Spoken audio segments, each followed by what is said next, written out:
What's up, ladies and gentlemen, and welcome back to TDPHINSTALK, home of the real Miami Dolphin fans. Before I get started, I think I just had a glitch in the system.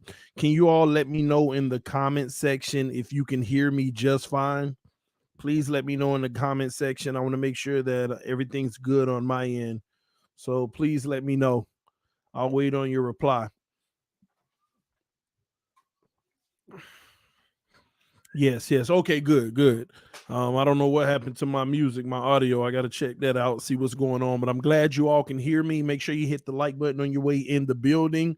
Our former safety, Minkah Fitzpatrick, just became the highest paid safety in the NFL. I know some people will say, hey, he's not a Dolphin. Why does it matter? Because we keep receipts over here. We talk about our decisions of the past, and we talk about our decisions of the present, and we will talk about our decisions for the future. To see if it was indeed a good decision, bad decision, who won, who didn't win, would it have been worth it, would it not have been worth it? All of those things matter, ladies and gentlemen. But Minkah Fitzpatrick becomes the highest paid safety in the NFL. I want you to put in the comment section, is Minkah Fitzpatrick worth becoming the highest paid safety in the NFL? And I will give you my answer in just a moment, what I think in that regards. The previously highest paid safety in the NFL was Jamal Adams at $17.5 million, ladies and gentlemen. $17.5 million. But Minkah Fitzpatrick will now have an annual of about $18.4 million with $36 million in guarantees, which just means he has a 2-year contract. Y'all know I only go on guaranteed money. So it's pretty much a 2-year contract. We'll see how it breaks down past, the 2 years of the extension. But he has about 3 years worth of money because he's still on his current contract. Let me see if they have the details of the contract already listed on Spotrac. Y'all give me a second. I'm going to check that out, see if they have it listed yet. Let's see, Spotrac. No, Spotrac ain't got it updated yet, so they're gonna wait to. Well, they have the 4-year, $73 million contract, but they don't have the yearly breakdown listed yet. Here we are. Minkah Fitzpatrick is now in year 4. He came in 2018. 19, 20, 21. Yeah, he's played 4 years. This is his 5th year. He's playing on this 5th-year option right now. He's going to be playing on. But I told y'all, right before a player plays on their 5th-year option, that's when you want to sign the extension so that you can spread the money out. Right now, he's a $10.6 million cap hit this year. But with this new deal, it's going to make it so much easier to spread it out with the dead money and everything. I'm pretty sure he'll get a pretty good signing bonus. They don't have that listed yet, but his annual average salary will be $18.5 million. It is a 4-year, $73 million contract, ladies and gentlemen, with $36 million guaranteed. Okay, so let's talk about this. We all know the story with Minkah Fitzpatrick, and if you don't know the story, about 3 episodes from the current episode that I'm at, on Miami Dolphins: A New Era, the role play skits that I do. You'll hear more about this situation about 3 or 4 episodes from the one that I just released. So if you don't know the story, you'll know it in great detail. But basically, Minkah Fitzpatrick requested a trade. We begged, we pleaded. Ross, Greer, Flores all met multiple times with him to try to get him to stay. And he just felt it's nothing personal. He just didn't want to be in Miami anymore. So there he went over to Pittsburgh, and the reason he didn't want to be Miami was the way that he was being utilized by Brian Flores as a Swiss Army knife. Basically, they wanted him to play in the nickel, play at the safety, play in the perch, play on the boundary, play in the box, play everywhere. They wanted him to be the Troy Polamalu. And he was when he first started, he was getting cooked.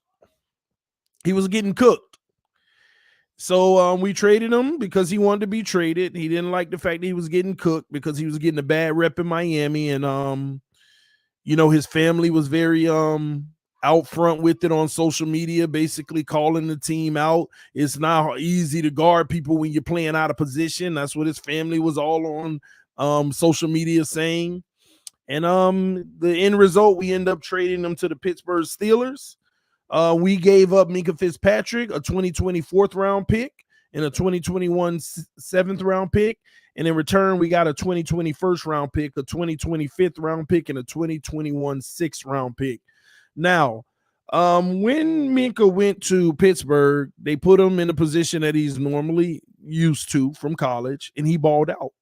We all know this. He was one of the top safeties in the NFL, and he continued that for another 2 years, and he's balled out. He's definitely worth a lot of money. Now, the highest paid, I don't know, but if I had to basically say whether or not he is, he's close to it. If I was to give Minkah Fitzpatrick a contract, I would not give him more than $16.5 million. That's what the max I would give a Minkah Fitzpatrick, 16.5 a year at that position, which is buku money. And that's not to say that Pittsburgh is overpaying him at 18.4. Let me tell you why Pittsburgh is overpaying him at 18.4. Or they may not look at it as overpaid, but let me tell you why he got his money. And you know what? I'm about to give a revelation that y'all better look out for the future in the NFL. More players that are good, right? Expect them to be disgruntled with their current team early in their career and seek a trade. Let me tell you why. If you're a free agent, you have a standard of how much you'll pay for a player. Okay? But when you trade for a player and you give up assets, draft picks, that player has so much more leverage to get more money now. Because if you lose them in the open market, then why did you waste all those draft picks for a rental? Laramie Tunsil situation. That's why he got all that money, 22, 24 million a year or something like that. I forgot. Because I traded all these first round picks for you. I gotta pay you. Like, what do I look like giving all these assets away just to let you walk because you're asking for ridiculous money?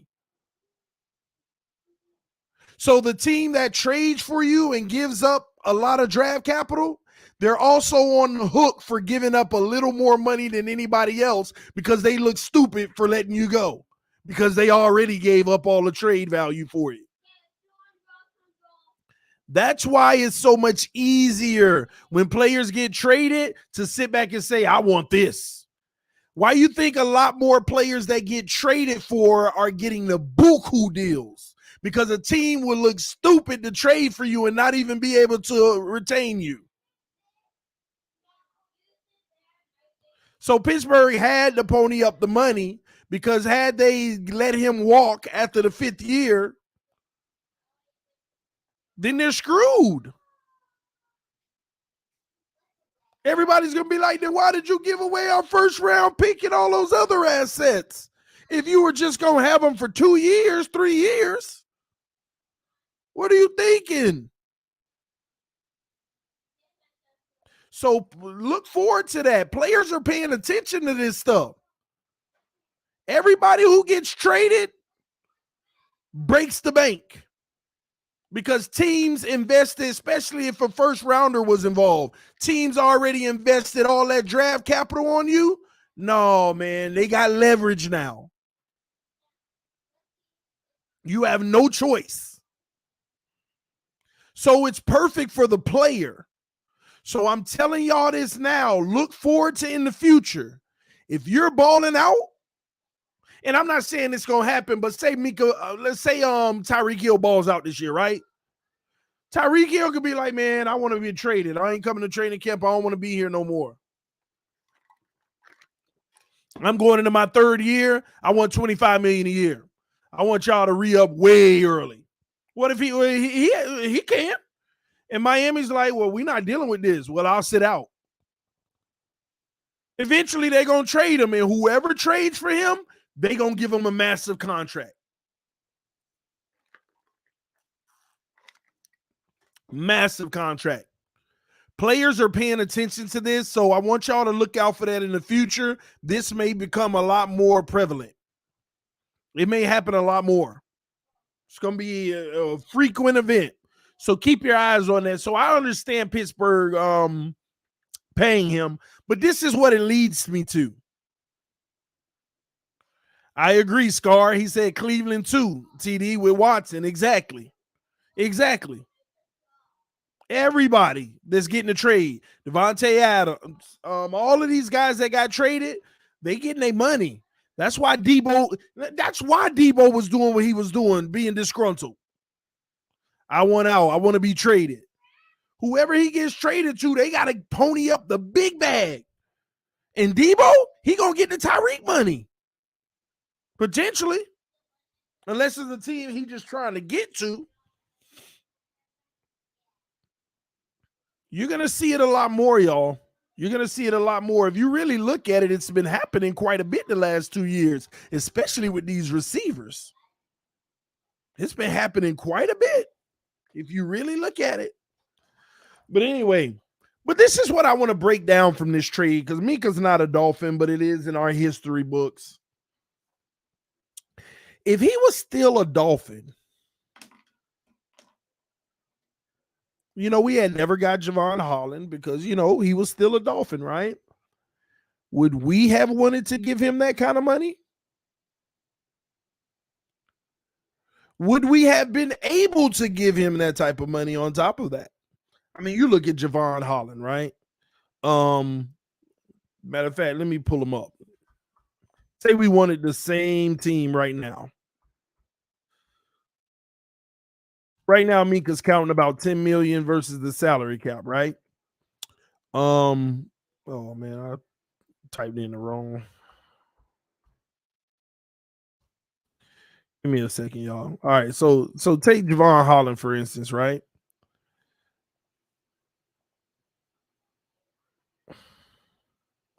Let me see. Javon Holland ain't gonna make more than $3 million in the next 3 years.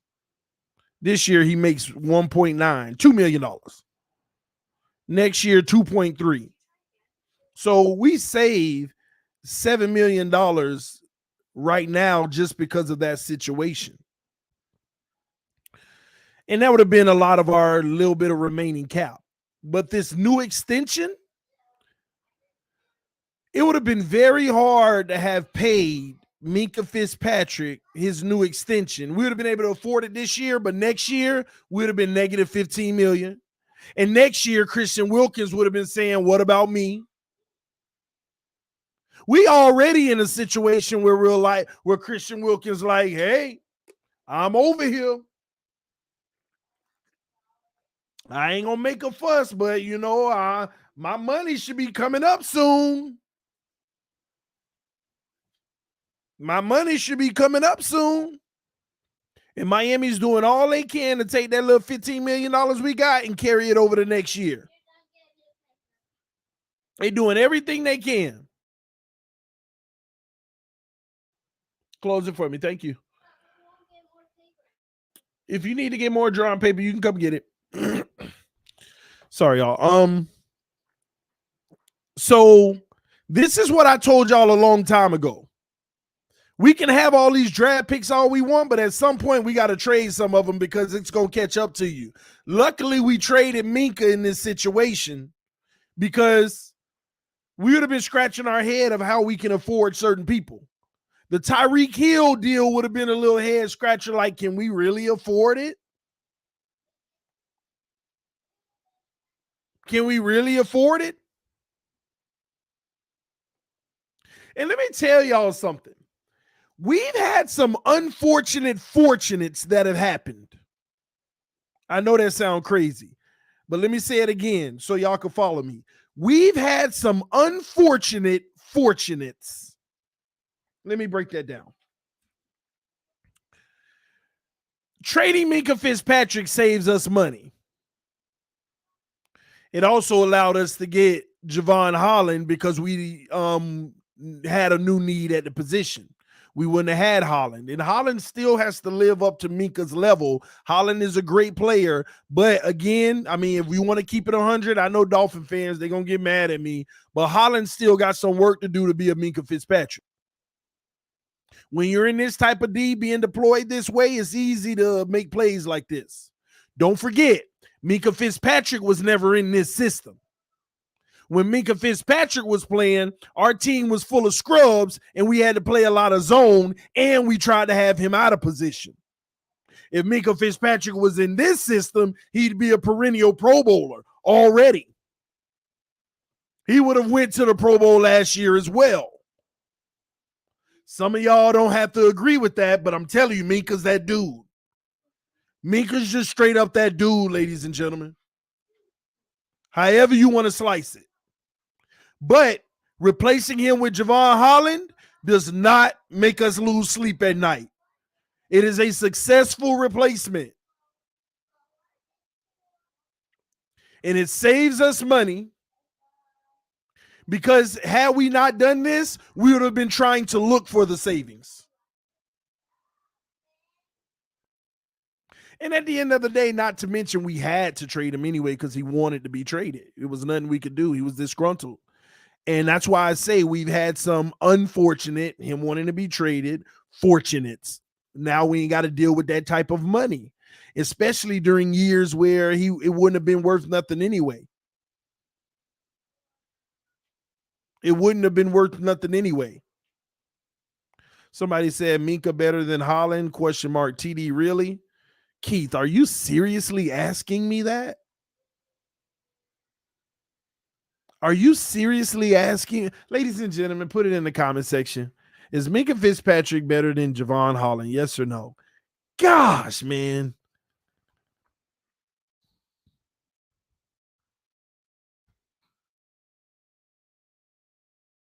Ah, come on, Dolphin fans.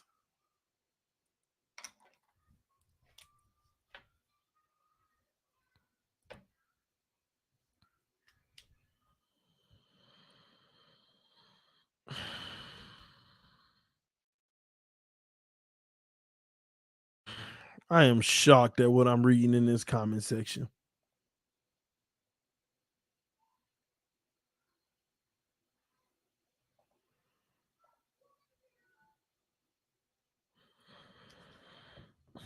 TD, he's better, but I'd rather Holland. Me too, because the upside at this point. I'm sorry, ladies and gentlemen.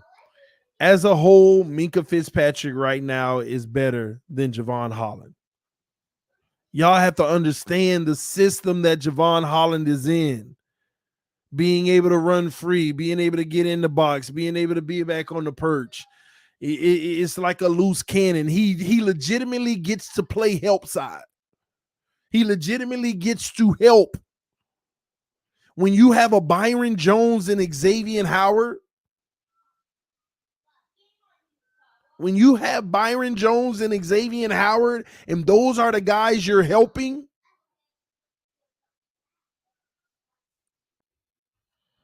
come on, y'all. Come on. I'll leave it alone. I'll leave it alone. Homer sickness kills brain cells. Oh, man. Oh, man. Minkah PFF 59. Do you understand what happened in that secondary with Pittsburgh last year? If y'all got to understand the circumstance and the situation with the Pittsburgh Steelers defense last year to understand why he was rated so low. I'll leave it alone. This doesn't need to take 2 hours to go back and forth about who's better at this very moment. I'll just leave it like this. In my opinion, Holland has some work to do to get to that level, but he should, and he has an upside where he can exceed it. I'll leave it at that. I'll leave it at that, okay? And last thing I'll say, you have to look at the level of difficultness on each team. The responsibility that Minkah has versus the responsibility that Holland has. Whether y'all want to believe it or not, Holland ain't got as great of a responsibility than Minkah does. Like I said, when you got Byron Jones and Xavier Howard, Minkah gets to play free and help out schematically in ways that, I mean, Javon gets to help out schematically in ways that Minkah never could because he got to stay in his spot. But anyway, like I said, the man is the highest paid safety in the NFL. And for y'all who don't know, it's a reason why. There's a reason why. Okay. Let me see. Either way, let's keep it moving. All right. All right. So here's another thing. The thing that I don't like about it, though, is the simple fact that look at what we got in that trade. Yes. Oh, you made a road and people on the road. I looked at the other side. They are copies. Ooh, where's the green? You know, green's my favorite color. Go put some green in there, okay? My bad, y'all. Look at what we got as a result. The Miami Dolphins' first round pick for Minkah Fitzpatrick was Austin Jackson. The 5th round pick was Jason Strowbridge. And I don't know who the 6th round pick was because we end up, I think, trading it into the 7th and picking up more and all of that. So it don't even matter. But it was Austin Jackson and Jason Strowbridge. That's what you got.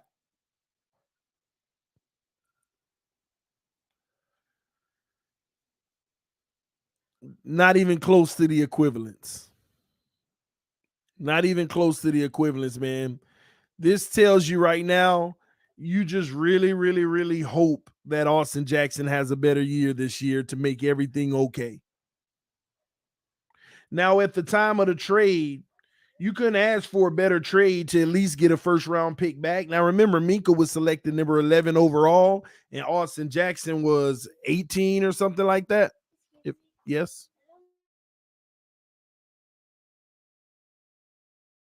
Yes, Bird, B-I-R-D.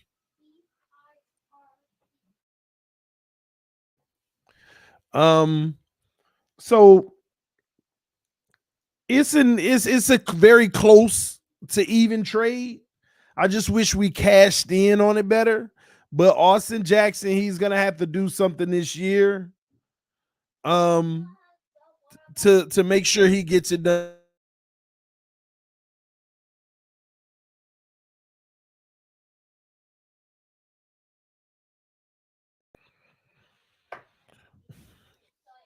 It's okay. You almost kicked the cord out. All right, just be careful.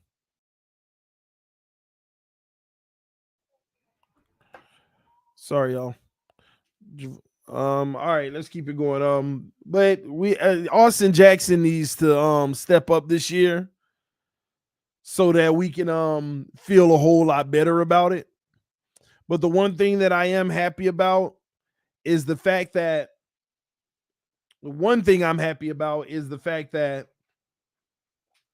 we still got an opportunity to make it a whole lot more even. Okay, thank you. Let me get it. Go make me another one, okay?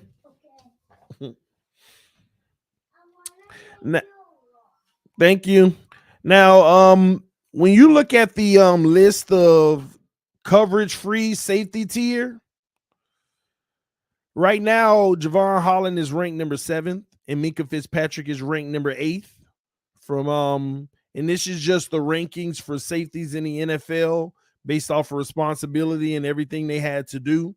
And this is the PFF rankings, and I'm not talking about the raw ranking number.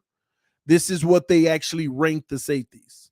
But if you went back to the year before, you would see Minkah Fitzpatrick was number 3 on the list. In all of these corners, they have different responsibilities. So last year, they had Javon Holland 1 safety above Minkah, but they had Quandre Diggs out of Seattle higher than them, Justin Simmons higher than them, Jesse Bates higher than them, Marcus Williams higher, Antoine Winfield Jr. higher, and Kevin Beard higher in Tennessee. And I know he a dog. See here. So overall, and listen, what y'all need to understand is I think a lot of y'all are going off of Javon Holland's season last year. We're talking about full body of work in your career so far. So please get out of your feelings. We are simply talking about full body of work. Full body of work. Full body of work. Not last year. You know how many people that don't even match up to the greatest? I mean, come on. Full body of work, who the best quarterback in the NFL? They're still playing. Who is if you look at a full body of work, who is the best quarterback in the NFL? They're still playing. Tom Brady. But that don't mean he was the number one quarterback last year.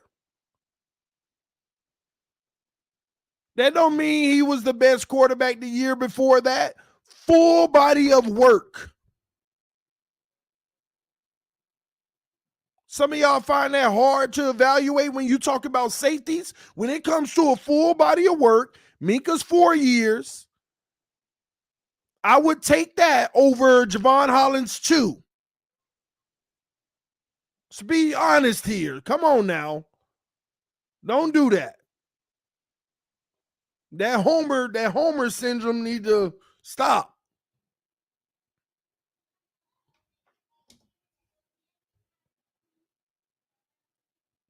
Please. Y'all better than that, man.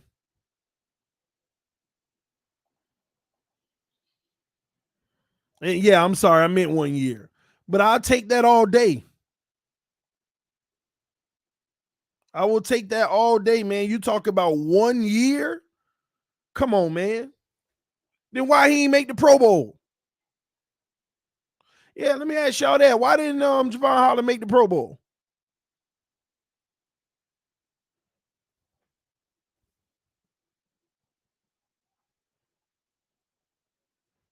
Let me see. 2022, 2021 Pro Bowl safeties. Let's see who went. No, don't give me no R record. No, I don't want to hear that. I can go on this Pro Bowl list and find plenty of people with a trashy record who made it.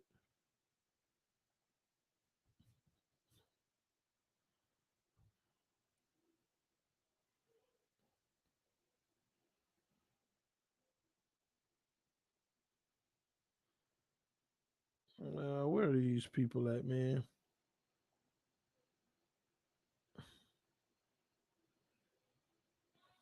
Hold on, let me see. They hate the Dolphins. That's why. Yeah, y'all gonna forever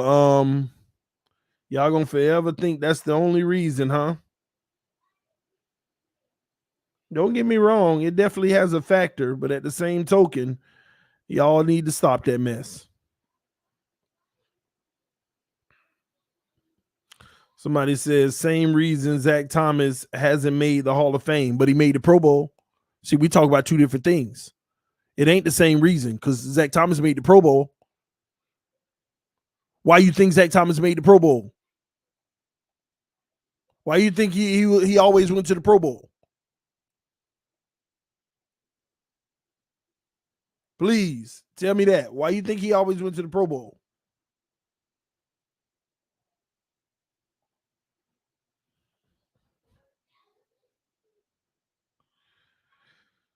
Let me see here. Last year.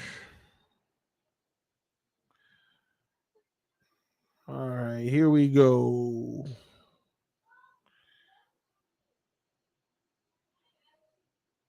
Man, this thing ain't coming up.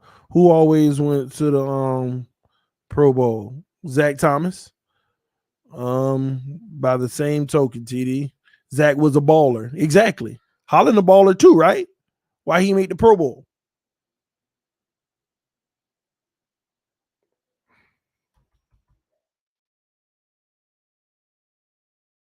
Please tell me that. Another thing y'all need to realize, man, y'all see y'all don't never really think about the fact of how hard your job is versus how easy your job is. Yeah, I don't think y'all understand how hard it would be for Javon Holland if he was in a cover 2 every play and he was backing up a bad corner. If the defense was so trash that we had to stay in cover 2 and he had to back up a bad corner and could never leave his assignment. So with that whole PFF grade, you know why Javon Holland's PFF grade is way higher, but he's still not revered as one of the top safeties? Because he also gets sacks. Those big things that count in the PFF grade. A safety getting sacks, that's amazing. But you got to understand the scheme we run. You have to understand the scheme we run. Yeah, you know what? I see, these are those moments where I'm just so shocked that people believe what they believe. Like it's actually boggling to me. Y'all literally try to tell me that Javon Holland is a better player than Minkah Fitzpatrick because of a rookie season. He did phenomenal his rookie year, might I add. But from a rookie season, y'all gonna sit there and talk about in a 4-time Pro Bowler, a 2-time All-Pro is not as good as a rookie that had a great season?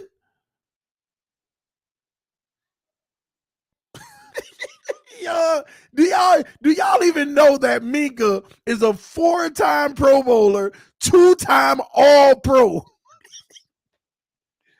Oh my gosh. Y'all better stop it. You better stop it. Oh my gosh. No. I'm sorry. 3-time Pro Bowler, 2-time All-Pro. I don't know why I said 4-time. All right. So 2-time, 3-time Pro Bowler, and 2-time All-Pro pretty much. Oh my gosh, man. Y'all need to stop it. TD, Minkah did not make the Pro Bowl. Bro, what is you talking about? He went to the Pro Bowl in 2019 and in 2020. What is you talking about? Oh my gosh. Let me see some. Let's see, number 39. Oh, I didn't know he changed his number to 39. And let me say another thing that y'all don't realize. Miami had Minkah playing strong safety. And when he went to Pittsburgh, they put him at the free safety, that's where he got all his accolades. And last year, they actually had him playing free safety and strong safety. They had him playing free safety and strong safety. But he is All-Pro. He a 2-time All-Pro and Pro Bowl as well. Y'all, for real though, on some real stuff, y'all need to stop. Y'all, this is so Dolphin. These are the Dolphins for you, boy. One season and hey, we got the GOAT. We got the best one in the NFL. Some could say that he gonna regress this year, Holland. I hope not. I don't think so. But some would say that year 2 wall. Some could also make that argument. We just automatically, we're so used to giving the benefit of the doubt about everything.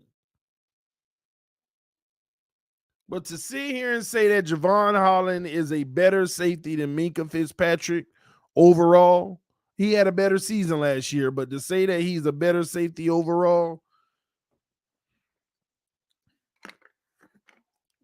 All right. But this is the beautiful part about it. Time always tells, right? Time always tell. I want to see how Javon Holland does whenever we don't have those guys on the corner, when we just got solid guys, but not great guys on the corner, on the boundaries. When you don't have to help as much. I mean, how many times do you really see Javon Holland on help side with Xavier Howard and Byron Jones making plays?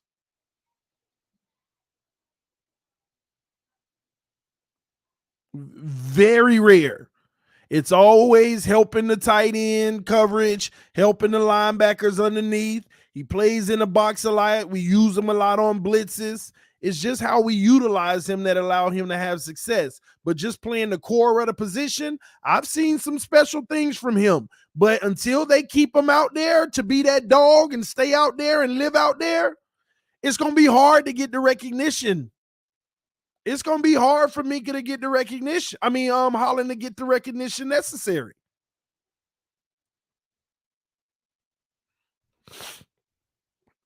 Somebody said Minkah played behind a far superior pass rush, which makes his job easier. See, y'all, you see the true lies and false facts? Minkah didn't play behind a far superior pass rush. Now, if it was a traditional four-man rushing, which they do, which is harder for Minkah to have to cover, then yes.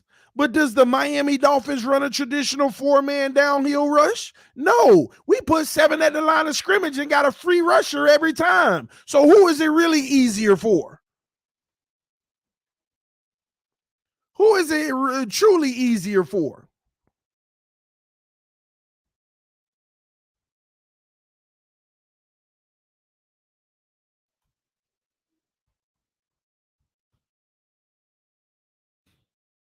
TD give nobody on the team credit. Always another team. You call it what you want. What I'm telling you right now is simple. The Miami Dolphins schematically on defense, it's the perfect situation for the personnel that we have. A lot of these players are not as good as you think they are on a standalone basis. It's the scheme that we run and the perfect players that we have for that scheme that makes all of them look very productive, with the exception of some of the linebackers. Every person on the D line looks beyond productive. Look like one of the best players in the league at the position because of the scheme we run. When you put 7 guys on the line of scrimmage and the 5 men on the O-line don't know who to block, and it's a guessing game, everybody got an advantage. And you always have a free rusher. But tell me why when we send an organic 4-man pass rush, we can never get there. Please tell me why when we send a regular 4-man pass rush, we like rarely get there. Rarely. Pitt has a scheme too, and I agree, but it's not 7 on the line of scrimmage more than anybody in the NFL. Do you know how much we zeroed? Almost double the second team in the NFL. That's way outside the parameters.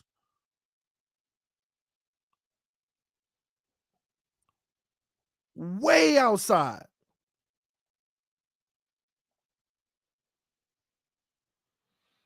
Let's keep it real, man.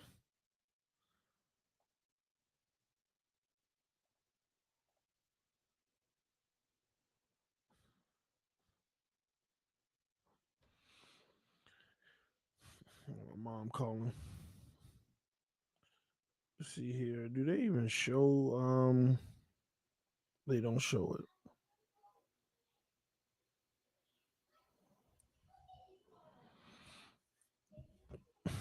Miami's defensive rating is an 86. Pittsburgh's was an 86.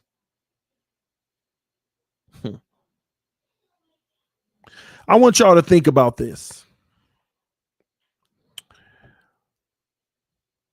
The Miami Dolphins had 45 sacks last year. How many did we get in those first 7 weeks? Barely any. Barely any.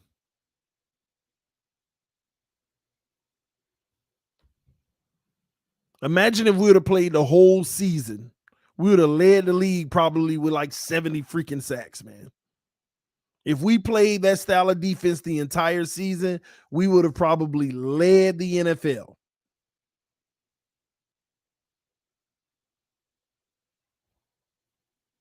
Easily. And a lot of those sacks are coming from our safeties. Our safeties get sacks, guys, because of the way that we run our scheme. We put the speed on the outside with those safeties, put the linebackers through the gaps up the middle. And what a lot of people don't realize too is a lot of times we'll rush the safeties and the linebackers and two defensive linemen will back out in the coverage just to take away the quick slant lanes.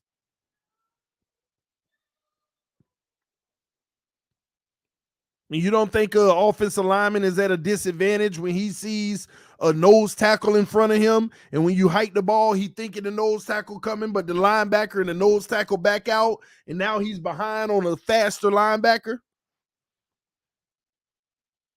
Our defensive scheme is nasty, man, but you got to have the personnel, and thank God we do. And that's why they should be even better this year. Somebody said this means big payday coming for Mr. Holland from Miami or elsewhere. And I don't think so, Antonio.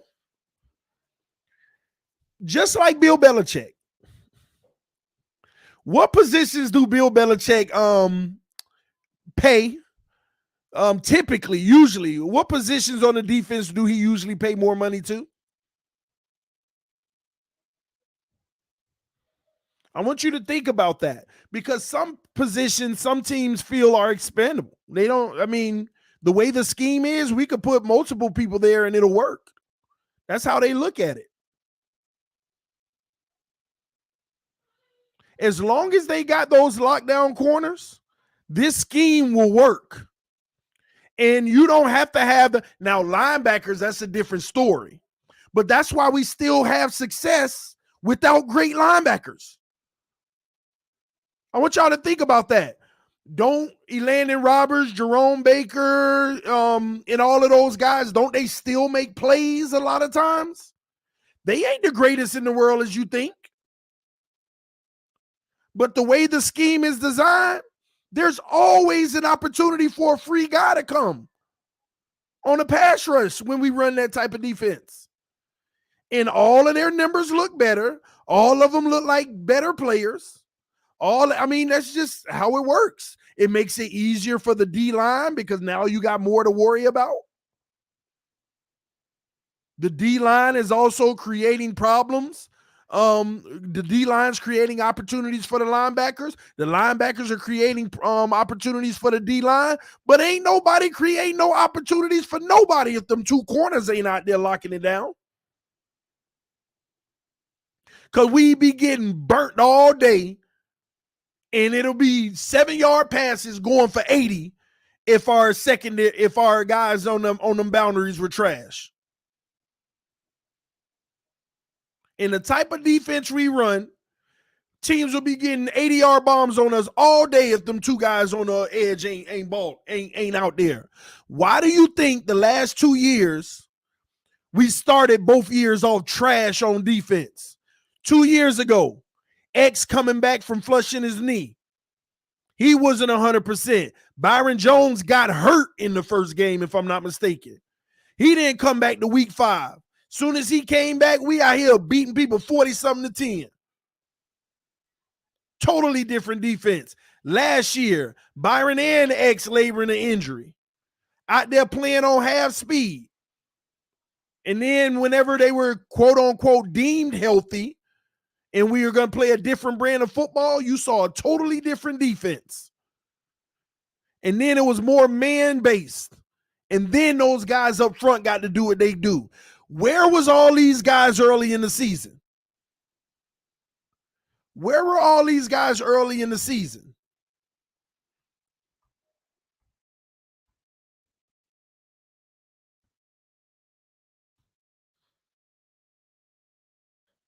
And when nobody out there making no plays early in the season?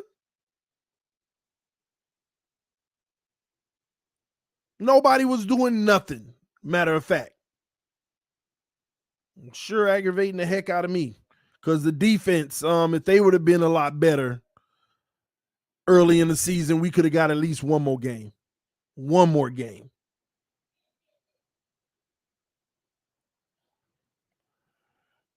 Give me a second.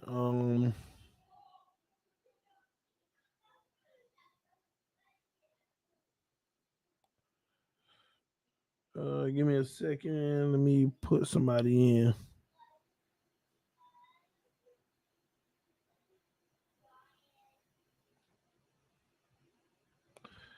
Give me one moment.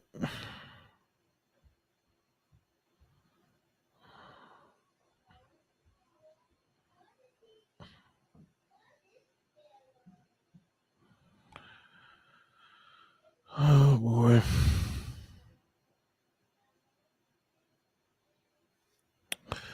That Atlanta game. No, if our QB wasn't trash, we would have had 11 to 12 wins.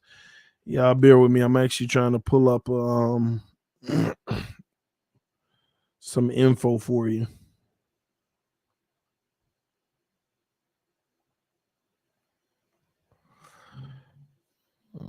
It's not letting me, and I hate when it does that.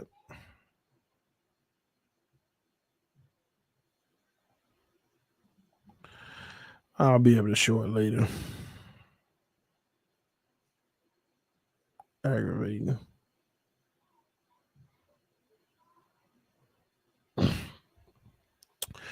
What week was it? Do y'all remember what week it was? We actually start deploying.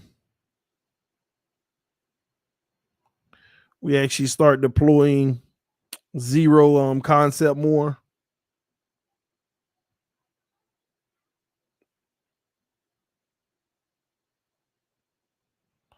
Somebody said flow fault. Here we go.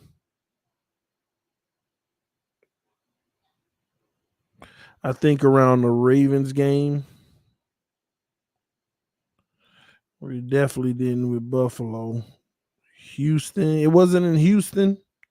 Did we, Buffalo? It was Houston, week 9.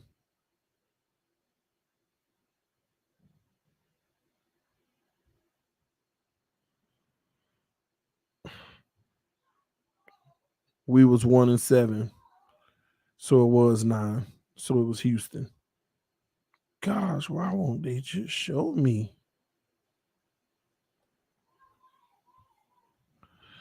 I'll update it later then. I gotta. Oh, that's why I'm not signed in.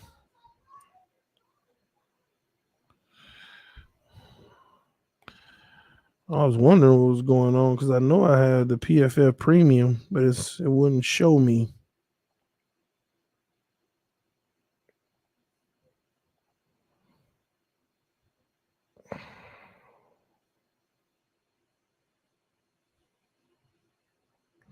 Baltimore, no, it was the Houston game, I believe. Or I could still go look at some film. I can go look at the film and make sure we're correct.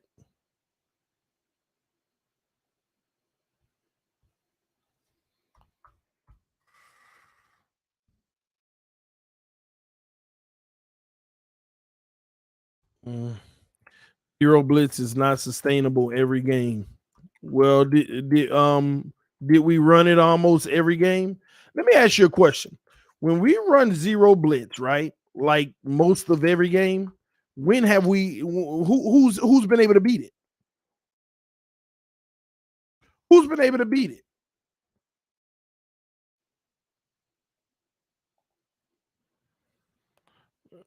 I know what you mean by it's not sustainable. It shouldn't be sustainable. But who's been able to beat it? No, don't say Tennessee because we didn't run zero blitz like that against Tennessee. We were base for 90% of the game. And I told y'all on camera on game day, don't zero Tennessee. We did a good job of not zeroing them until the third quarter. I said, oh, Lord, we in the zero. Do not zero this man. And sure enough, A.J. Brown went right up the field, and we stopped zeroing right away. So don't say Tennessee. We did not deploy zero like that in Tennessee. We only did that one time in the third quarter. They made us pay, and we ain't do it no more. I remember we were live on the game, and I said, this is the one team you don't zero. Because all it takes is Derrick Henry to find one crease. Ain't nobody that'll help.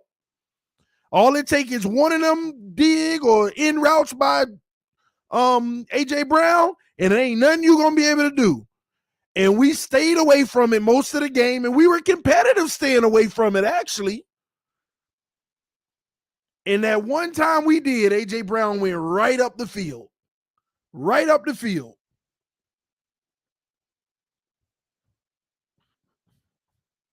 Y'all know that.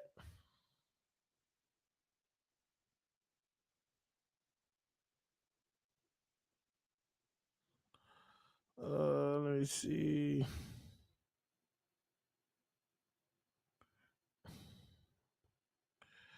Yeah, Javon Holland has 65 pass rushes last year. That shows you how they utilize him.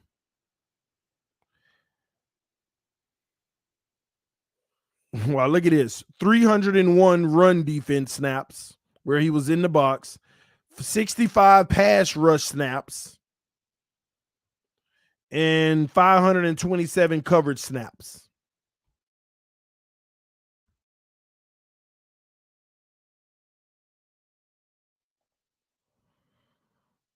Hopefully they allow us to see the counterpart.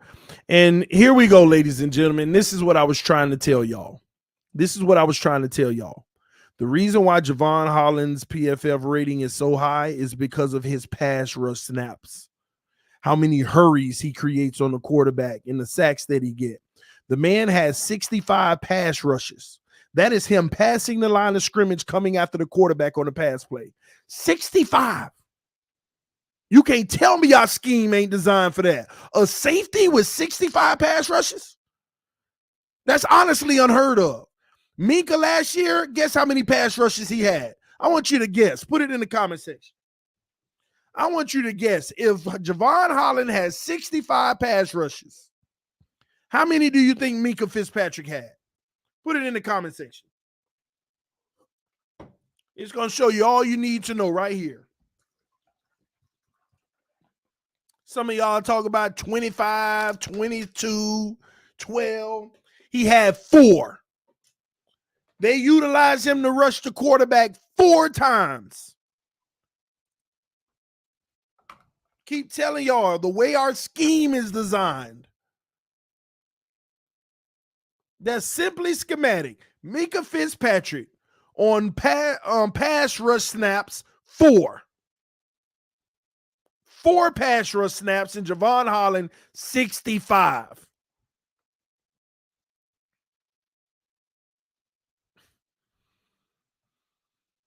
Man, you know, now I'm curious. Let me put Jamal Adams. Y'all give me some great safeties, man. I want to see how many, because that is y'all, man. Y'all don't understand. 65. Y'all don't understand us doing them zero blitz.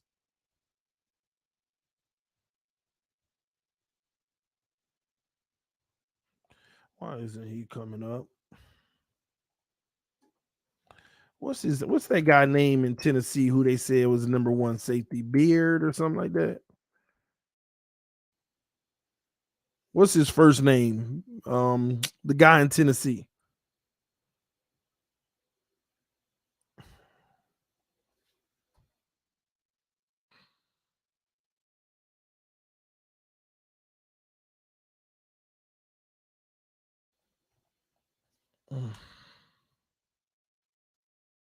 Oh, Kevin? All right, I'll look him up.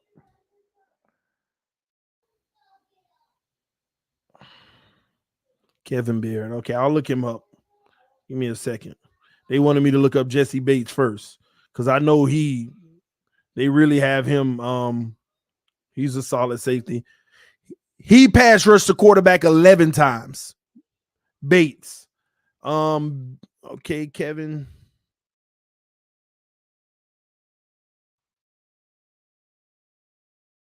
Okay, Kevin Bayard. Tennessee. because I know they use him in the box a lot. Let's see what he got.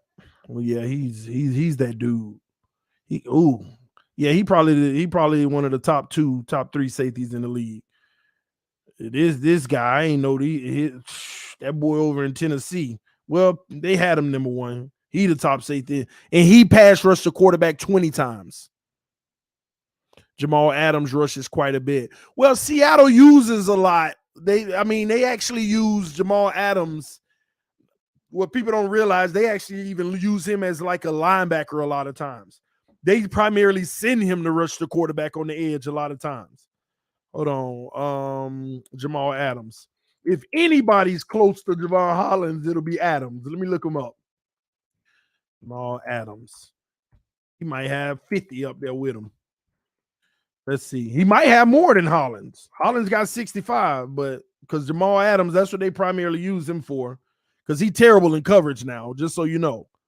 A lot of y'all may not know that. Jamal Adams has not been good in coverage lately. Yep. Not as much as Hollins, but he 51 times. But he's in that box. His run defense is one of the most elite, and his pass rush is one of the most elite. His coverage was a 47 this year, one of the worst in the NFL. One of the worst in the NFL.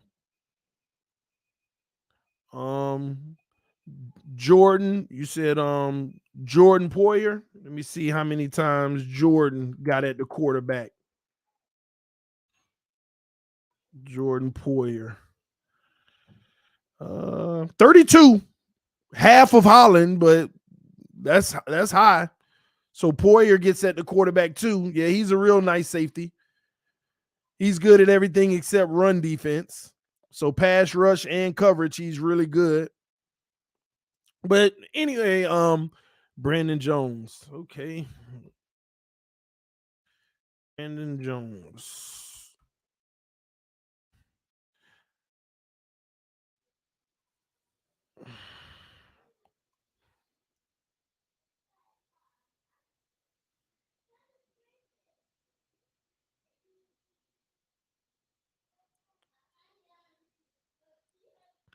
I got to make sure this is right.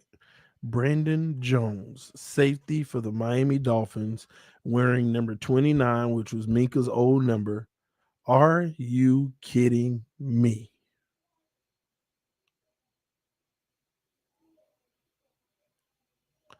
Guess how many he has? Hey, Brandon Jones is about to prove my point, and I don't want to hear nobody else. I don't want to hear a word from nobody else. Javon Holland, I thought he was number one in the NFL with 65. And Brandon Jones, he proves my point. I don't want to hear nothing from nobody else. Start listening to your boy. The man got 93 pass rushes. And I don't know why I ain't think about that, because every time he on the field, he right out there on the edge by Ogba, just sitting right there on the edge next to Ogba every time he on the field. Oh my gosh. 93 pass. See, I don't want to hear it no more. The way we utilize players is totally different.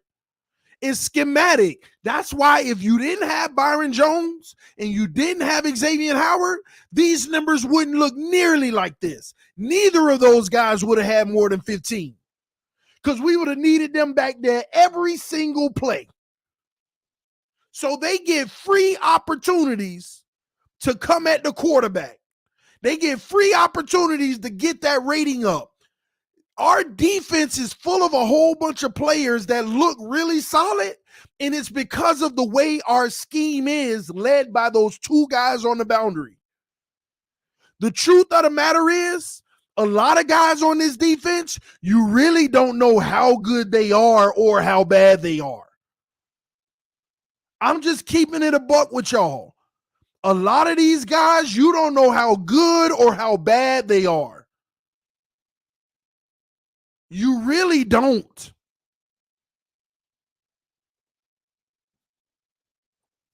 You don't. Some of these guys, if they had to stay home and play just their traditional position,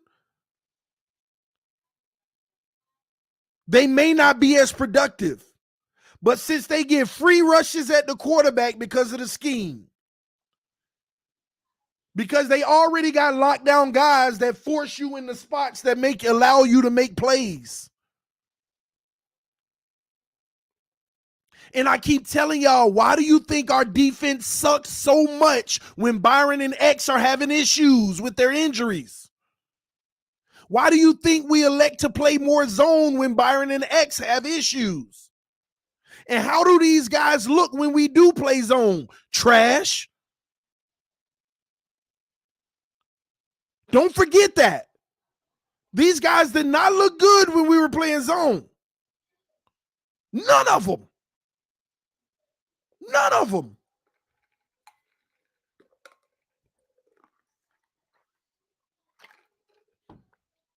Some of y'all don't realize how low of a rating these players had until we switched to the zero approach. And they just start skyrocketing. What did this defense end at? What were we ranked? I forgot, honestly. Don't remember. Was it 16th or 18th or something like that? Or what was our defensive ranking last year? Or was it better than that? Somebody who know in the comment section, if you truly, truly know, put it in the comment section because I don't remember. What was our defensive ranking last year?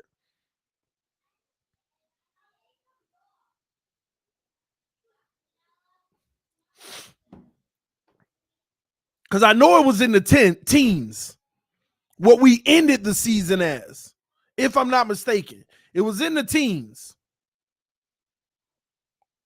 But how do you go from being the worst defense in the NFL going into week 8? Let me just look it up. Let me look it up. Team defensive ranking.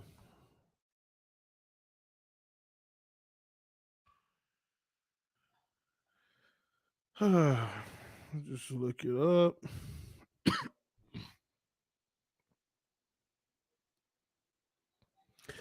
This says Miami was 12th, Tennessee 11th. Let me make sure. Because you know they have different rankings. This one says 12th. All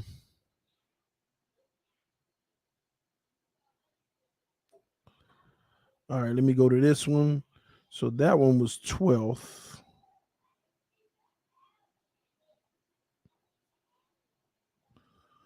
Oh, why did this thing do that? See, the thing about defensive rankings, some people go off of points a game, some people go off of yards a game. I don't know about y'all, but what do y'all typically prefer to go off of? What do you all typically prefer to go off of? Lineup has us as 16th ranked defense.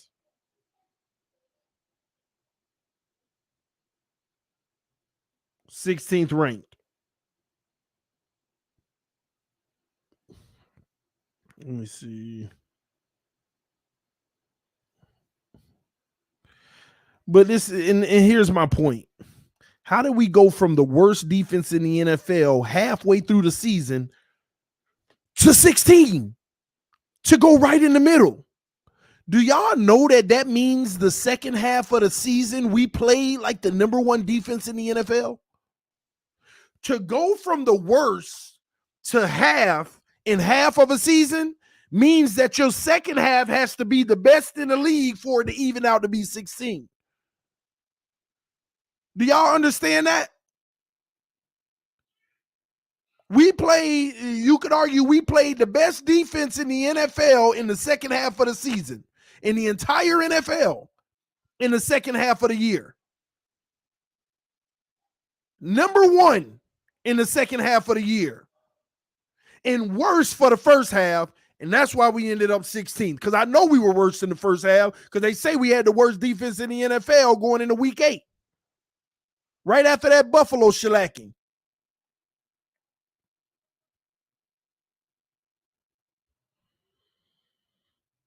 Y'all played a bunch of bad teams, though, TD. Yeah, I know we played a bunch of bad teams, but there were a lot of other teams that played a bunch of bad teams, too. That's why I was getting on Buffalo last year. I said, who did y'all really play? They had the #1 defense in the NFL last year. And I said, well, y'all ain't played many great teams. So I see what you're saying, but we weren't the only teams that played bad teams. But at least they maintained #1 in the NFL the whole season pretty much because they played consistent.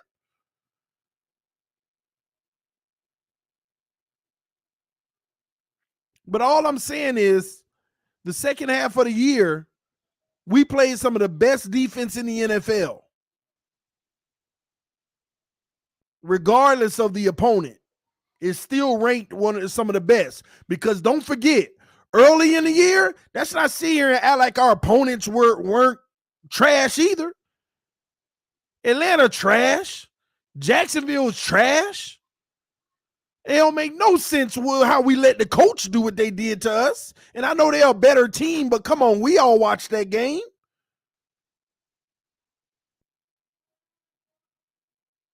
Make no sense. And there's some other teams I just don't remember right now. There's some other teams.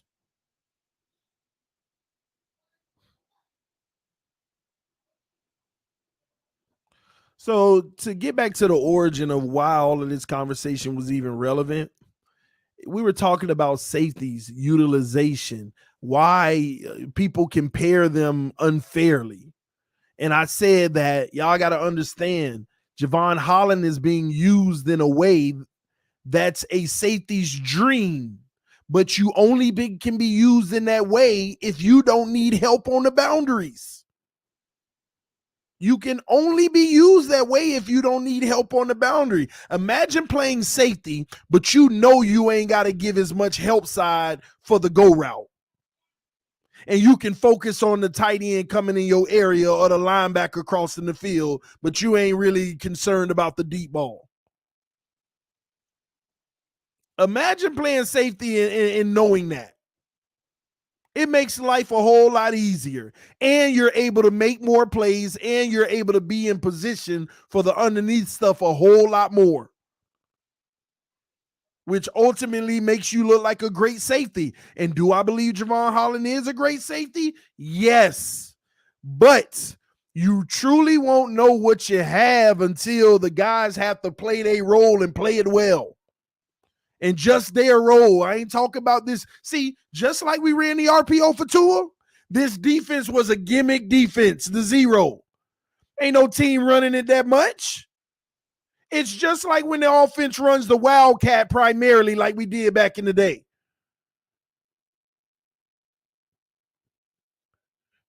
Does that mean every running back we had that ran the Wildcat was the best running backs in the NFL? No, but they sure as heck was putting up numbers and getting touchdowns, looking like some of the best because the stats say it.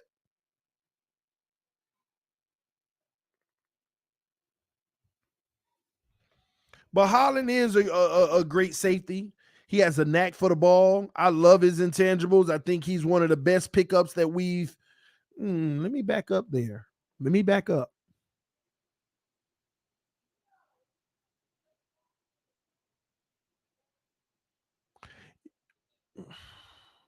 I'm about to say something bold.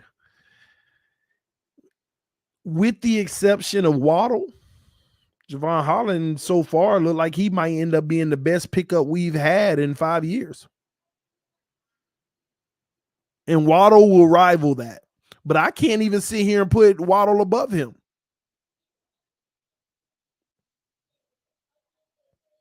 I can't even put Waddle above him. But I think that they tied. And that's good to have that on both sides of the ball. But he's probably Zach Zeiler was a great pickup. Yeah. But I'm talking about out of the draft.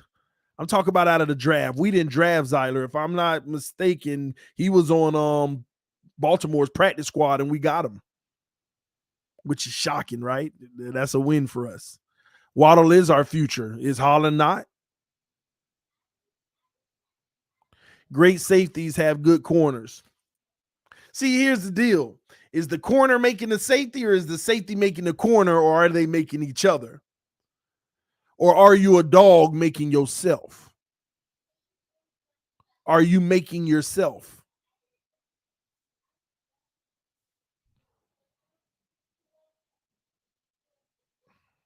Who's making who? I'll leave that alone. I'll leave that alone. Holland is our future star, including Waddle and Phillips. Phillips got to prove it this year. Don't give him the benefit of the doubt either. I love Phillips. I think he's going to have a monster season. But listen, until we line up 4 guys on the D-line and we send those 4 and they wreaking havoc, don't give none of these guys credit. I don't even give Ogbar credit. Because when we line up 4 guys, he ain't no Cam Wake. He ain't no Cam Wake when it's just 4 guys coming. Let's keep it 1,000. Let's keep it 1,000. Y'all got to stop giving this D-line credit. When we line up 4 guys or we have situations where it's an organic pass rush, that's when I want to see them make a play. Make the freaking play in that situation. I don't care nothing about you making plays when we lined up in a 0. I care about the team success in that situation, but we need guys to be dogs in a traditional 4. Let me tell y'all why. Because we got all these receivers, right? These other teams that have a real pass rush, 4 guys that can go get it on their own, they don't need linebackers and corners and safeties help. They get to utilize all 7 guys in that secondary to guard Tyreek, Waddle, and all that. They get to use all 7 of them. And they still going to have a hard time. But vice versa, if we go up against a team that got a great quarterback and great receivers, at least 2.5 or 3 great weapons on offense that could catch the ball, you can't say the same about Miami. We have to rely on getting to the quarterback in 2 seconds. We can't rely on organic pass rush and let our 7 guys guard the secondary. Because as soon as a quarterback get more than 3.5, 4 seconds against us, it's going to be a complete pass typically. That's the difference. We need our D-line guys to become those dudes that get it out the mud without a 0 look, making everybody guess. We need them to line up, and we sending 4 and we guarding all of this. So the quarterback's like, it's going to be hard out here because it look like all 7 committing. We need them guys to go get him.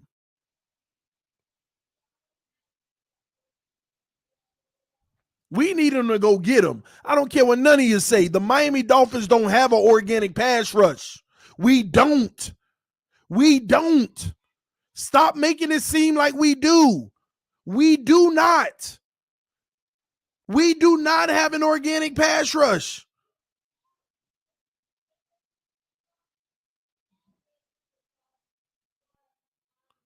Y'all keep arguing that point. We don't have an organic pass rush.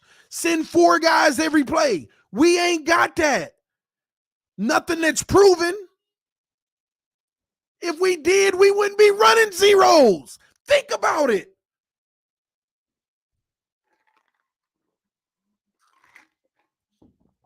You be sending a linebacker blitz on occasions. Maybe the safety starting cover 2 start coming downhill. We would never have 7 guys pre-snap before the ball snap, literally at the line of scrimmage if we had an organic pass rush. Daddy? Yes. Mommy has some of your papers that we don't. Okay, I'll hang them up later, okay? We eat that. Mommy posted in the back.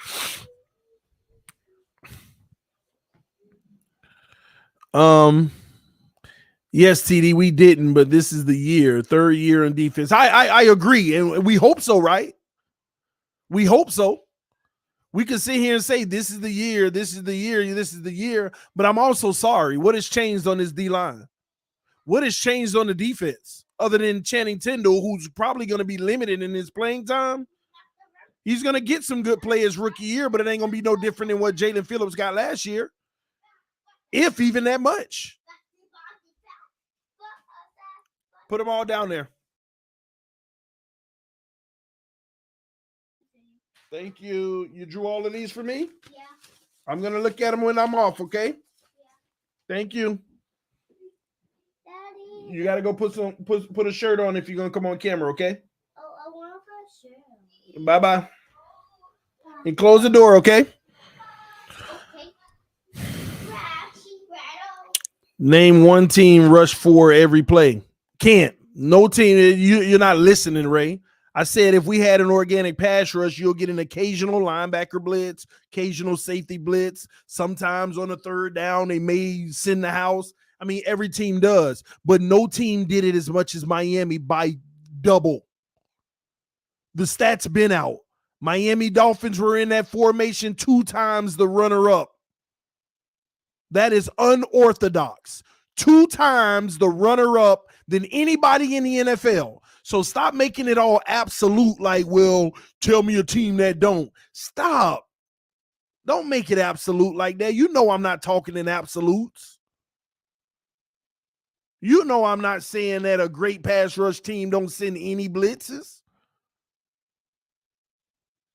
We are known for the zero. No. We're becoming known for the zero. If we're going to truly, ultimately be successful, we need to get out of that mentality, ladies and gentlemen.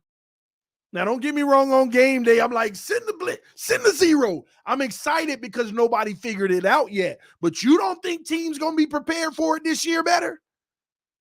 You're going to learn in week 2. I think it's week 2 when we play Baltimore. You're going to learn if you see night and day before, with the year before, last year and this year. And I hope we don't learn the hard way. I hope we don't learn the hard way.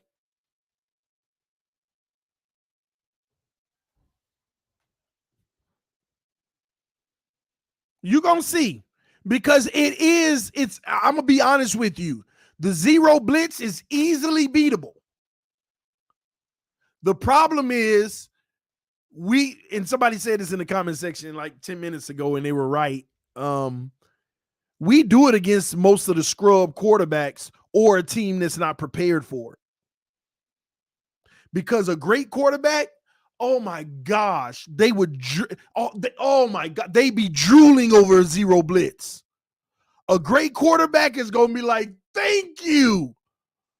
I can't believe they giving me this look. Let's go, baby. They gonna blah, blah, blah, blah, blah, blah. You put up you zero blitz Peyton Manning. At the rate that we zero, that man gonna put up 100 points on you. You zero Tom Brady like that, he gonna put up 100 points on you. Why you think we didn't even try it with Tennessee? And the one time we did, A.J. Brown all the way down the field, and then we stopped. And not just because of Tannehill. I just know, and I said this pregame when we played Tennessee. I said it ain't wise to zero Tennessee because A.J. Brown is certified. I don't care if it's X or Byron. When he running full speed and he cut in 15 yards down the field on an in route, his big body frame, even if you're in great coverage, is going to catch that ball. And don't let him have 1 foot in its great ball placement. He going to be off to the races. No. You shouldn't be on your tablet right now. Look what time it is. Go put it on the charger. Yeah, you're 30 minutes up. It's 5:06. She actually was on extra. Daddy, yes. I want some pizza. All right, go get it. But I just don't eat it. You get it. Well, ask mommy. I told y'all I was gonna be done at 5:30. Where these little ones? I don't know where the wife at. This is the year every year. Shaking my head, man. Thank you, Antonio. Why? And I gotta be honest with y'all. I gotta call some of y'all out. Why is every year the year to y'all? Yeah, like at some point, do you ever feel like it's better to just be in a realistic state of saying, this is what history has shown us. These are the new elements. Here's a realistic expectation. Here's what I'm happy about. Here's what I'm concerned about. And let's see what happens.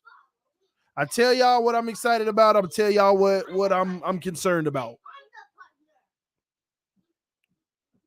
It's just when I tell you what I'm excited about, it's all hoorahs. But then when I tell you what I'm concerned about, oh, you're always negative.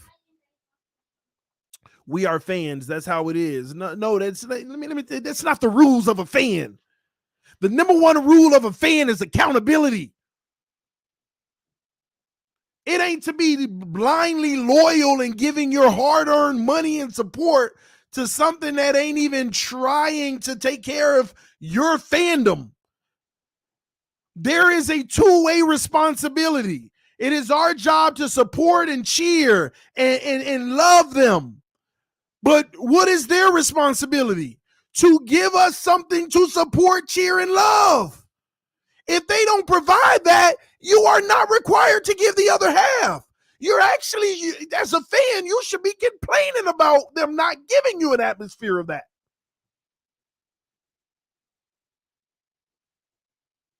But I ain't mad at you because I get it.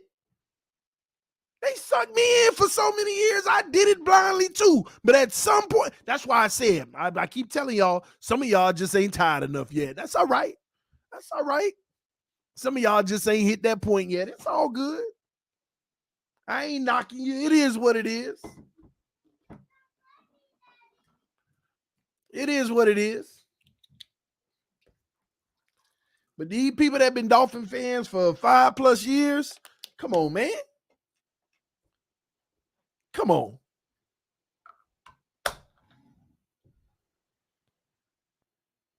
And I pray that this situation that we're in right now, the team that we got, it doesn't fail. We have success. We win a Super Bowl this year as far as I care. But the crazy part is if it does fail, we'll figure out a way to be excited if we had the same team next year and got rid of Byron just to keep Christian Wilkins. We'd be like let me tell you how bad it is for some of us. I just don't understand it. This is how bad it is for some Dolphin fans. If we win 5 games this year, right? And let's just say Tua plays well, right? Let me even add that in there. Tua plays really well. And we keep him for a 4th year because he played that well, right? And TD's like, Tua played good. He deserves the 4th year. Bam, he okay. And we win 5 games. And next year, in order to keep Christian Wilkins, we got to move on from Byron Jones. People will find a way, and it's the exact same team, no ads or nothing, right? People will find a way to be excited about that and say, man, but it's this year, bro. This is the 2nd year. You know, Tua played better last year, so what do you think he gonna do this year? And you know this, and I know we ain't got Byron, but the deep. At what point? At what point, y'all? At what point? Do y'all really think the answer was just Tyreek and Armstead? Because all them other guys, nice pieces, but it ain't no different from what other teams got. All other teams got them a new Cedric Wilson. All other teams got them a new Connor Williams. All these other teams drafted them a Tyndall in whatever position. Would y'all think that we were a Tyreek and an Armstead away? We're going to find out this year. We're going to find out this year. Look at all the media talking about the Jets. And I'm one of the main people telling y'all, you better look out for the Jets. Because y'all keep playing around about the Jets. Y'all be like, TD, now you tripping, TD. All right. Y'all remember what I said. And they got a tough schedule. But remember what I said. Hopefully they trash. But that's a team that's coming up and they getting better. And I'm looking at what they doing. And they making moves. Still trash, but they making moves. That way. They making moves. Are they better than us? Absolutely not. But hey, we'll see. We gotta win. Do you know if you ranked our worst games last year, the top 7 worst games, the Jets are 2 of those games? Some of y'all may not realize that. If you rank our worst games last year, the Jets are 2 of the top 7. Gotta be. And we won both of them.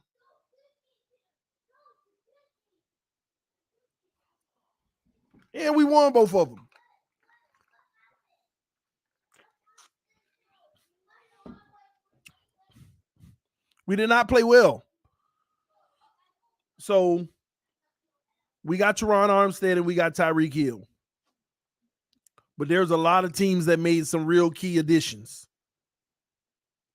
You go look at what the Chargers did, the guys that they added. You go look at what the Bengals did and look at what they added.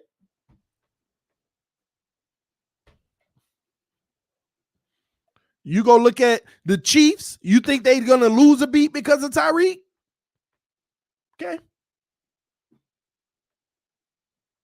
Okay. Only team I feel like could regress, hopefully at least, Baltimore. You think the Buffalo Bills got worse this offseason? They lost Cole Beasley. You don't think they got better? They brought in a guy better than Cole Beasley, many will argue. We trying to catch up while they fine-tuning.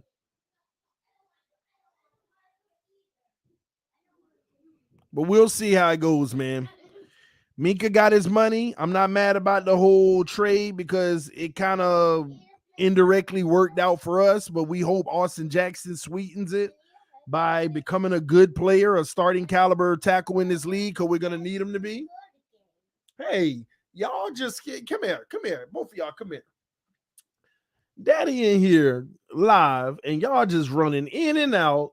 I don't want to Keep on kicking my cords, and you keep on knocking my stuff over. Y'all gonna cut me some slack? No.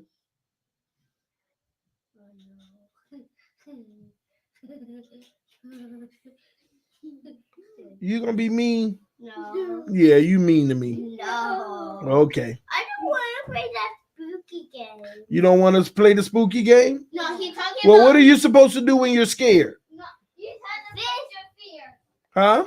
Face your fear. That's right. You got to face your fears, right? Yeah. Are you gonna face your fears? No. He was talking about the game that was... Cammy was talking Give me the about... tablet, because any game on here that's scary, it shouldn't be on here. Okay? I'll take a look at it. But why do you still have the tablet in your hand when I told you to go put it on the charger? You gonna make good decisions? Yeah. All right. Why should you make good decisions? Because you have to be good.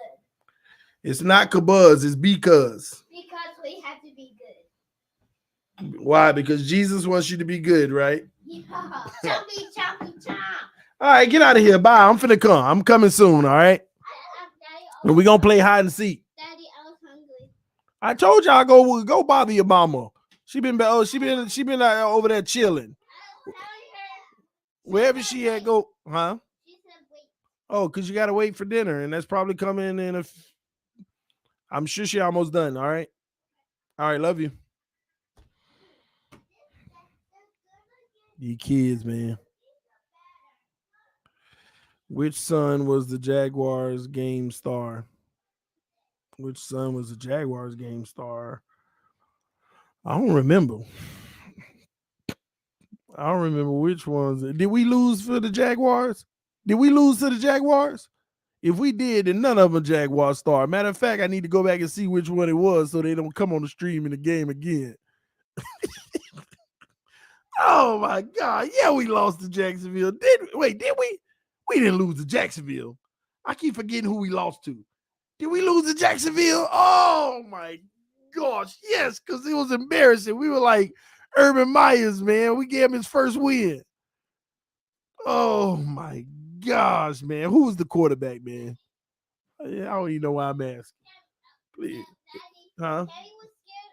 Give me the tablet. Never mind. Y'all not listening. Give me the tablet. Thank you. Bye.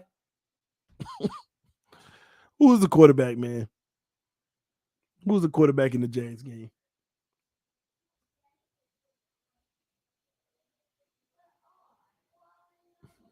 Tua was the quarterback. He threw an interception.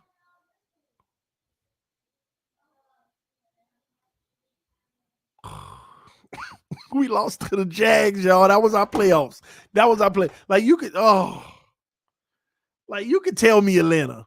You could tell me the Colts. Buffalo twice, fine. But we lost to the Jags, man. We lost to the Jags. I don't care, man. Franchise quarterbacks don't lose to the Jags. No, I'm just playing. I mean, everybody get beat by everybody. Every team beat somebody great sometimes.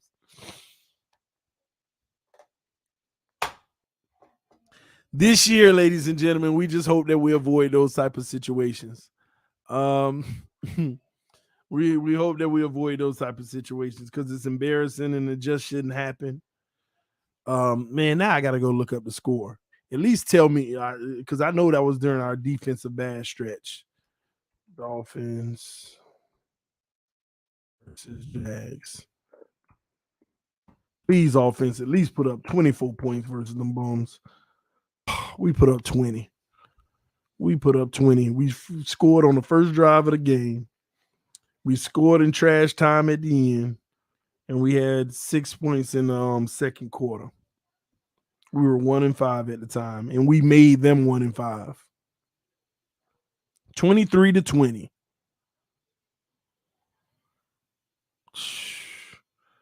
I gotta look at these game stats real quick. Tua was 33 of 47. To all those people that say just let Tua throw the ball, the man threw the ball 47 times, 329 yards. So you mean to tell me when he finally throw over 300 yards, we lose? 2 touchdowns and an interception. That interception probably hurt us bad. I gotta go check that out. Mini movie, keep it up, bro. TD, dig your mini movie, keep it up, bro. I appreciate that, man. A lot of them gonna be informative until I get to recent times, and then it'll be a lot funnier. But right now, I'm trying to hurry up and catch us up to recent times. All right, bye. Go close the door behind yourself. We didn't. Oh my God, look at this. We didn't allow any sacks in that game. We had more first downs, less penalties. They lost a fumble and we didn't. We had the ball more than them. And there's one stat that sticks out that pretty much sealed the deal in this game, it looks like. The interception. The freaking interception.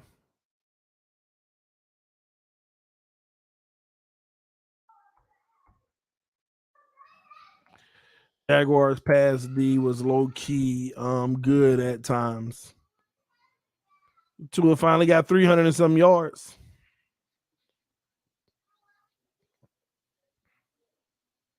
This was in London.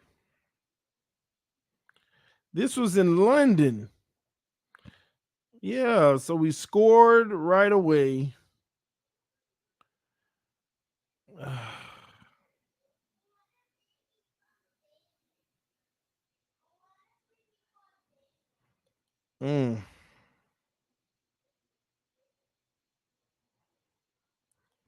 Yeah, I see it now. We just couldn't seal the deal, man.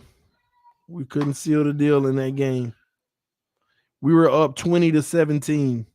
Sorry, y'all. I'm just looking at it trying to figure out what happened. We were up 20-17.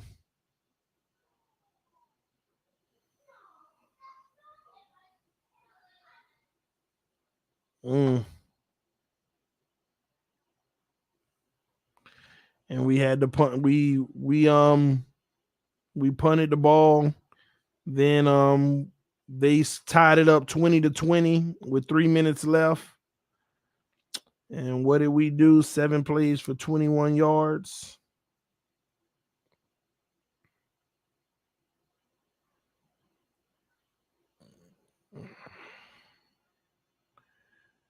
Yep. 2nd and 6. Tua to Ahmed, incomplete. 3rd and 6. Tua to Jaceki for 5 yards. 4th and 1. Turnover on down. We couldn't get the first down. And the Jags, it wasn't the defense fault. They were already in field goal range because the Jags had 5 plays, 11 yards, and won with a game-winning field goal for a 53-yarder.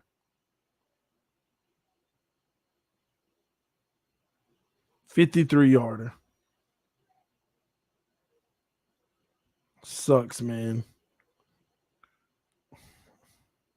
Trevor Lawrence. Oh my gosh. Tua got outplayed by Trevor Lawrence. 25 for 41, 319, a touchdown, but no turnovers.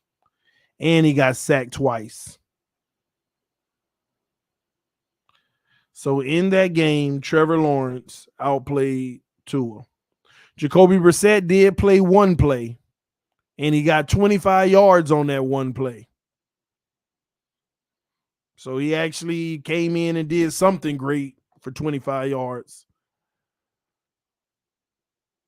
That's crazy.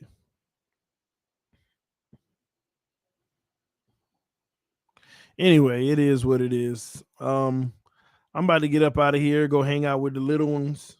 Somebody said TD trolling. Why I'm trolling? Trevor Lawrence played better than Tua. Not by much at all. They both were trash in the game. Let me clean that up. They both were trash in the game, but Trevor Lawrence played better. He didn't turn the ball over. He had a higher quarterback rating. And it's that simple. That's it. That's what it comes down to. He didn't turn the ball over. Sorry, what you want me to say, man?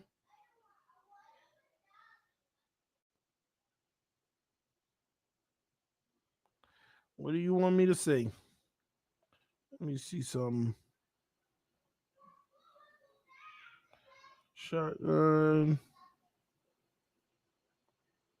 And I want you to think about this. When Tua threw that pick, we were already in Jags territory. I want you to think about that. When he threw that interception, we were just past midfield.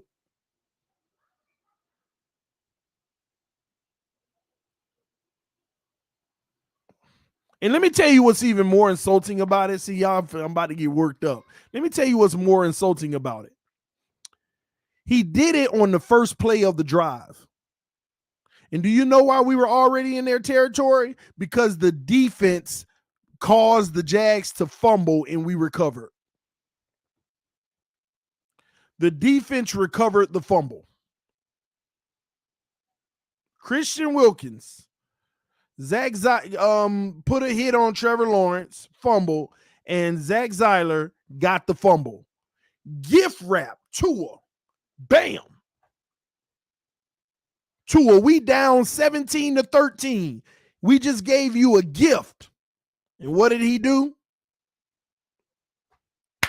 It ain't Christmas.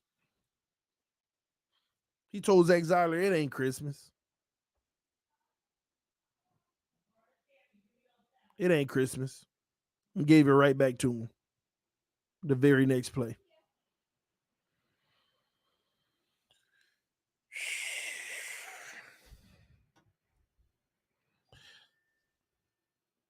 TD suggestion, you should make cups that say "Give me me." And I've thought about it, man. It's gonna take an investment for me. It's gonna take an investment. I'm just gonna have to put some money into getting doing the cups. Shake the cup and give me cups. I told y'all I'm looking into it though because I want to design and create my own tumblers. Can you go put some clothes on? But mommy, I'm coming now. All right, y'all. I gotta go because the little one is trying to fight me, and I don't want to lose a fight. So I gotta get out of here. Love y'all. Appreciate y'all because I did tell him 5:30, so it's already there. All right. Anyway, let me get up out of here, man. Because y'all know I can go on a rant about Tua for 50 million days. So I'm gonna go ahead and end this stream. That way I can go ahead and save myself. All right. We're gonna be on Miss Fins tonight at 8 o'clock. So make sure you come through. Don't forget. Love y'all. I'm coming now, okay? Love y'all. Appreciate y'all. Fins up no matter what. Thank y'all for the love and support. Hit that like button on your way out and go check out the new release of Miami Dolphins New Era. The second episode did drop. So go check it out, ladies and gentlemen, and tell me what you think about it in the comment section. I will see y'all soon. Peace. I am out.